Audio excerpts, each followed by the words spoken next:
While U.S. President Donald Trump is advising Ukraine to quickly take a seat at the table ahead of the trilateral talks, a real diplomatic drama with high-level trolling is kicking off in Geneva. The main news of the day: Russia suddenly decided to switch horses midstream, and instead of the military officials with whom the talks in Abu Dhabi were much more constructive, the Kremlin dusted off Vladimir Medinsky, the very same historian and ideologue whose fantasies about the past sometimes even surprise Russians themselves. But Kirill Budanov wouldn't be Budanov if he didn't meet such an opponent with his signature style. When announcing our delegation's trip, the head of the presidential office subtly hinted they're going to discuss lessons from Ukrainian history. That's a bit of a diplomatic slap in the face for Medinsky personally.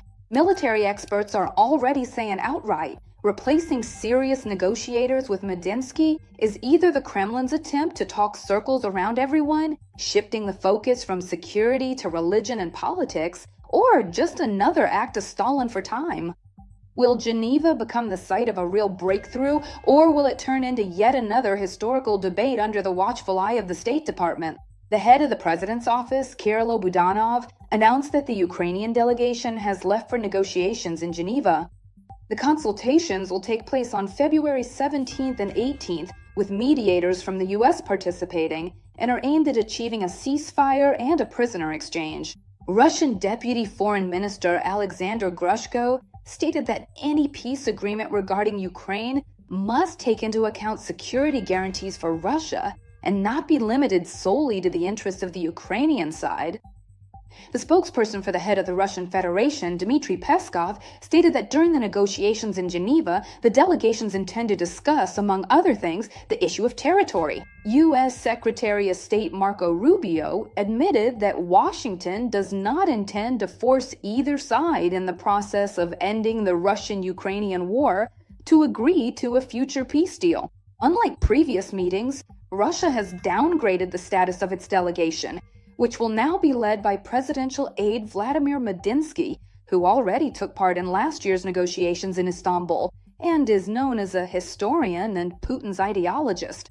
At that time, the Russian side refused a ceasefire and insisted on the recognition of the occupied territories, as well as on limiting the size of the Ukrainian armed forces. As Zelensky noted, during the previous round in Abu Dhabi, the Russian delegation, led by GRU chief Igor Kostyukov, turned out to be more constructive than during meetings with Medinsky. Military expert Alexander Musienko, in a comment to RBC, pointed out the trolling from the Ukrainian side. He pointed out that when Budanov announced the trip with his team on social media, he wrote that they would be discussing lessons in Ukrainian history, which comes across as a jab at Medinsky. This is a kind of trolling because, he's often called a historian, just like Putin. So basically, I think those who got it appreciated it, the source says. Musienko explains two key reasons why the Kremlin replaced the head of the negotiation team. The first reason is an attempt to show seriousness and interest in the negotiations. According to the expert, replacing Kostyukov with Medinsky is a formal move meant to create the impression of being ready to discuss not only military and security issues, like in Abu Dhabi, but also other points of the peace plan. The second reason is to drag out the process. Moscow, noticing that discussions along military lines are proceeding constructively, is trying to shift the focus of negotiations from security issues to political, social, and religious matters. And this, in the expert's opinion, allows the Kremlin to show that everything regarding security has been resolved, but that Ukraine is still not ready to take other steps. For now, this position remains unchanged. So under these circumstances, it's difficult to expect a breakthrough. But again, Ukraine is open to negotiations, provided, of course, that they are truly constructive, Musienko concluded.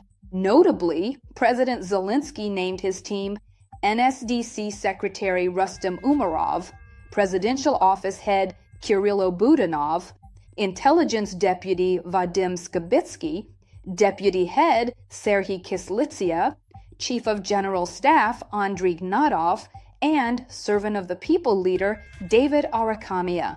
And Umarov emphasized that the delegation combines military, political, and security expertise and will work on concrete solutions within the framework defined by the president. And the main goal of the Ukrainian delegation is a stable and lasting peace. And do you believe in such a peace?